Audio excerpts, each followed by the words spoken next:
Olá, gente, tudo bem? Boa tarde, como é que vocês estão? Eu sou a Gabriele Flores, criadora de conteúdo digital na página Descomplica Mães. Trabalho com um número de 90 mil mulheres que sofrem diariamente suas violências psicológicas, ameaças, violências físicas e que seus filhos também sofrem abusos e a grande maioria são abusos sexuais. Então, a minha página é extremamente pesada. E nesses 3 anos e meio de Descomplica Mães, o que eu mais tenho são relatos de mulheres que sofrem. Entrei para o Descomplica Mães porque eu também sou uma mãe solo separada e que enfrento há 12 anos um litígio absurdo com acusações falsas e as minhas filhas agora adolescentes, a gente consegue conduzir de uma forma mais positiva, né? Um modo mais aberto de conseguir conversar. E eu sei que muitas mães enfrentam diversas violências com seus filhos ainda pequenos, então fica realmente muito complicado conseguir conduzir com crianças tão novinhas que não têm o entendimento. Mas não vou me estender muito por aqui, não estou acostumada com palestras gravadas, eu faço sempre interagindo com mulheres. Peço desculpa para vocês por ser gravada, mas vamos conduzindo então. A violência psicológica que as mulheres enfrentam após a separação, especialmente quando você tem filhos.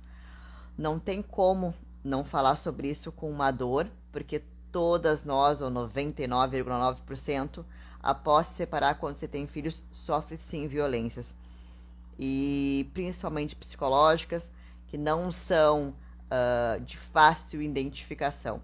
Um exemplo, uma mulher que sofre violência física e denuncia dentro da delegacia da mulher, já é desmistificada, já começam a não ter tanta segurança na fala dela, mesmo com marcas, né? E muitas vezes ela é descredibilizada lá dentro.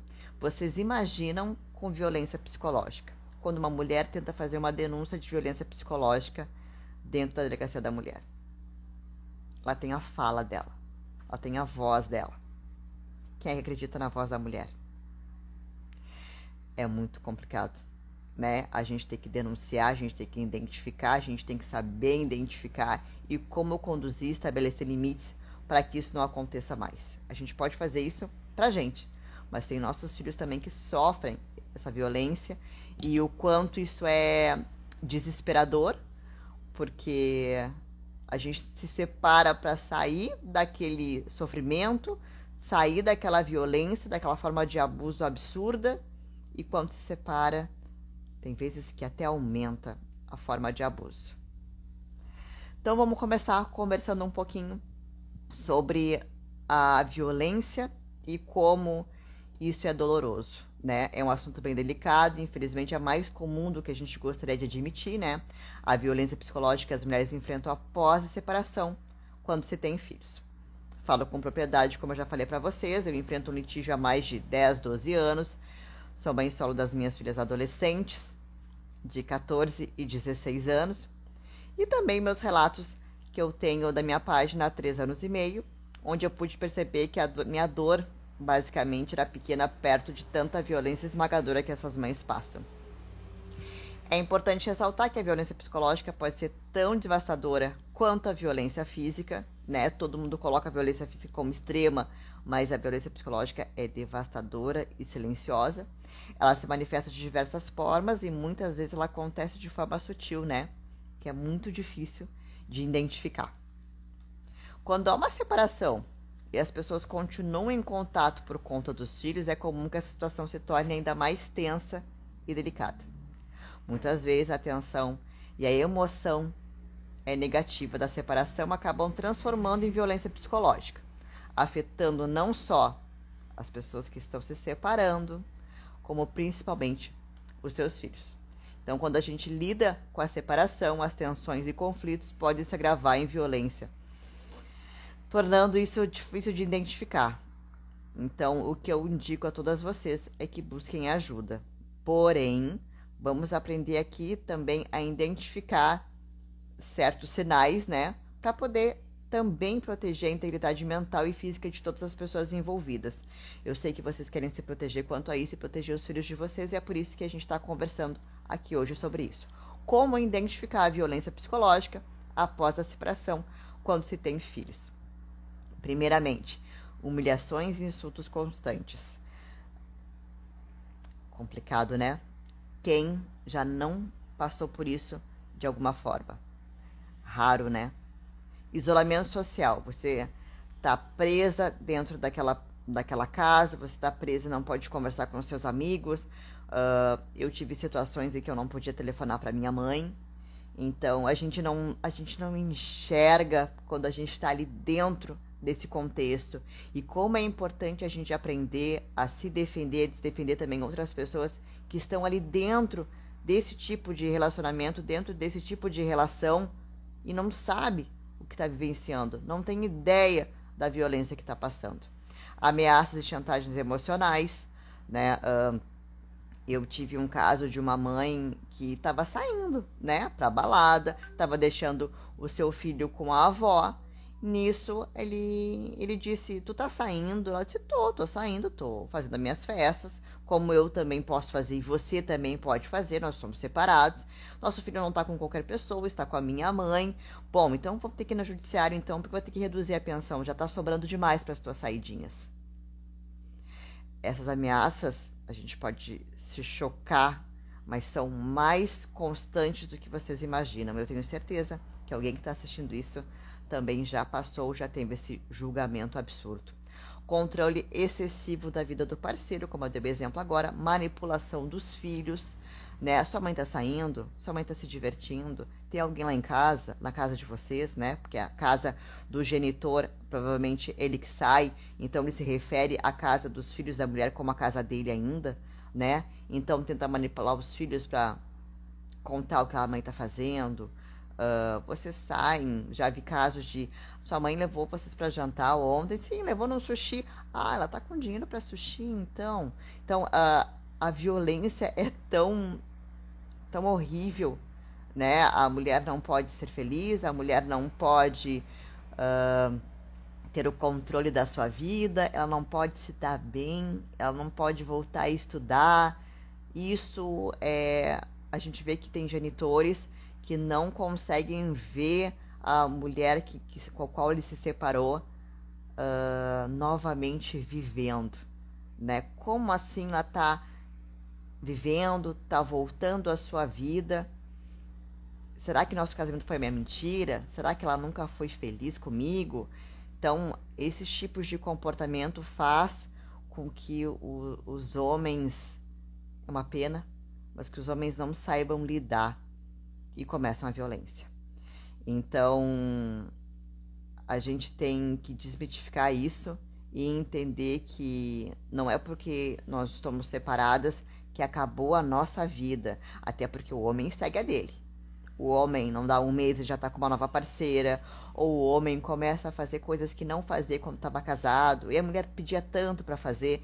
Então, essa separação é tão absurda de que o homem pode seguir a vida dele e ser feliz, mas a mulher não, a mulher tem que ficar em sofrimento.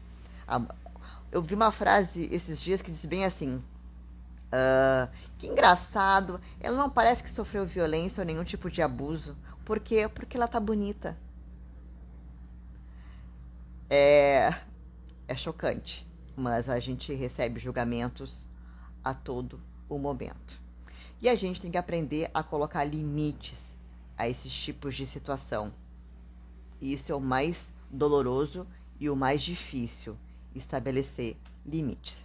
É importante que, diante da situação, a gente busque alternativas saudáveis para lidar com a violência.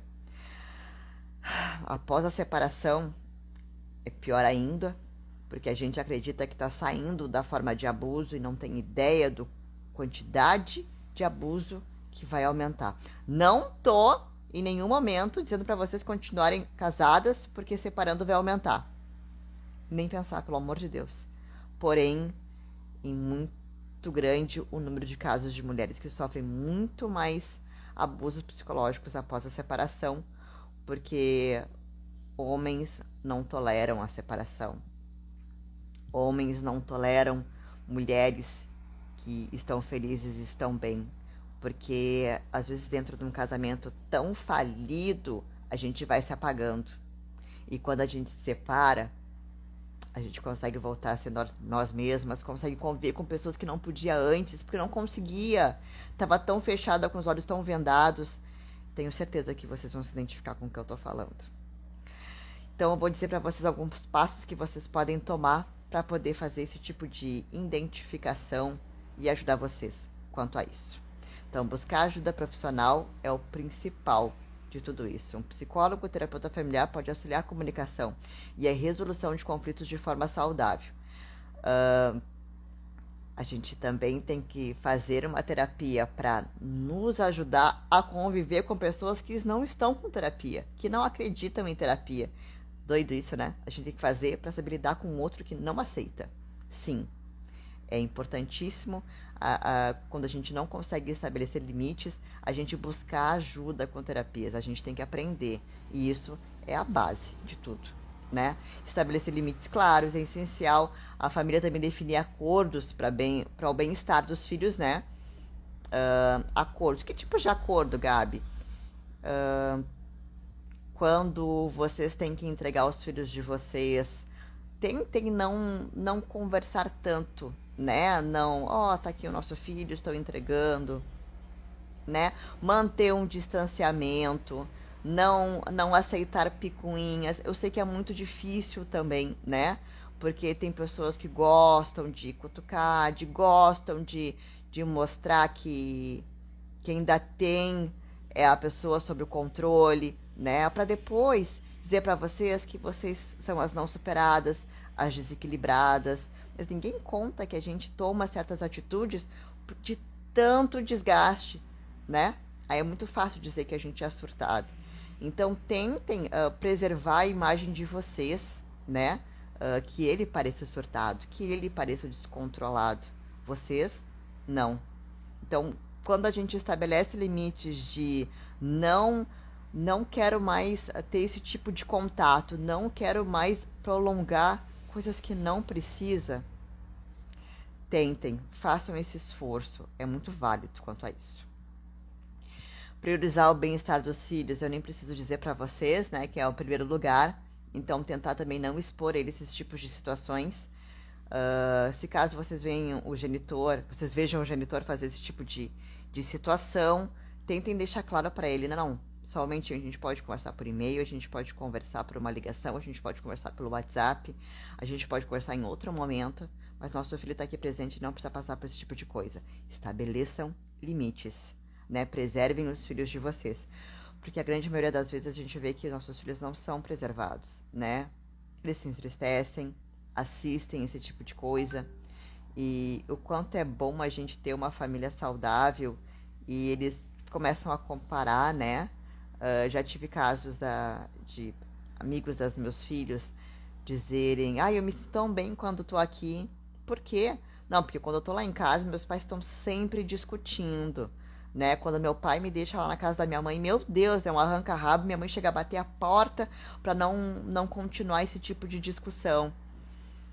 Então, são pais que ainda não entenderam que isso faz mal, ou até entenderam, mas não conseguem estabelecer o limite, não conseguem dizer um basta para isso, né? O quanto essa mãe e esse filho devem estar sofrendo dentro desse lar. É fundamental que mães e os filhos sintam ser acolhidos e protegidos durante um processo, né? Nesse sentido, é importante buscar diálogo aberto, né? Honesto, garantir um ambiente seguro e acolhedor e promover o fortalecimento de laços. Tentar conversar mais com os filhos sobre isso, né? Não fingir que nada está acontecendo não é um caminho, né? Então tentem conversar abertamente, que os seus filhos possam dizer o que sentem, que vocês também não tenham vergonha de dizer que vocês também sentem, né? Porque vocês podem ter certeza que os filhos de vocês observam tudo. Então, além disso, é fundamental que as mães se sintam amparadas pela rede de apoio, ela seja composta por familiares, amigos, profissionais de saúde, né, e assistente social. E escuto relatos de muitas mães que não têm o acolhimento de familiares, né, não possuem rede de apoio. Então, contem com familiares, contem com assistentes sociais Estabeleçam isso, porque isso é fundamental para que a mãe também se sinta acolhida. Então, para encerrar, eu gostaria de fortalecer a importância de estar atento aos sinais de violência psicológica após a separação e buscar sempre uma ajuda necessária. A proteção e bem-estar físico e emocional das mães e de seus filhos devem ser prioridade em qualquer situação. Lembre-se que você não está sozinha, né? Que existe uma rede de apoio, e se você não tem uma rede de apoio, busque formalizar isso dentro com o seu psicólogo, dentro da assistente social, dentro de uma vizinha.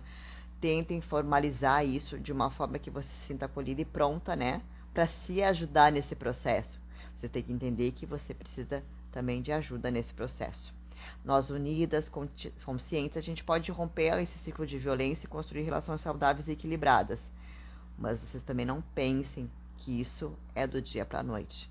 Quem dera se fosse, né? Romper vínculos assim, de forma tão prejudicial à nossa saúde e ao nosso emocional. Então, estejam preparadas para disponibilizar o tempo de vocês para um autocuidado.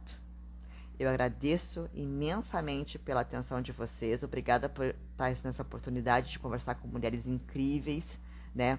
Um grande abraço para todas vocês e contem comigo também. Então, me procurem no Descomplica Mães, conversem comigo. Eu tento sempre responder todas. Às vezes demora um pouquinho, mas eu tento sim responder todas vocês. Então, fiquem abertas para conversar comigo. Eu também posso ser uma rede de apoio para que você possa conversar e a gente dialogar e trocar nossas experiências, nossas dores. E que vocês entendam que a violência psicológica, vocês podem colocar limite sim. E o abusador, o violentador, vocês podem manter ele afastado o máximo que vocês puderem. Porque preservar a saúde emocional é prioridade para a mulher e para os seus filhos. Beijo grande para vocês.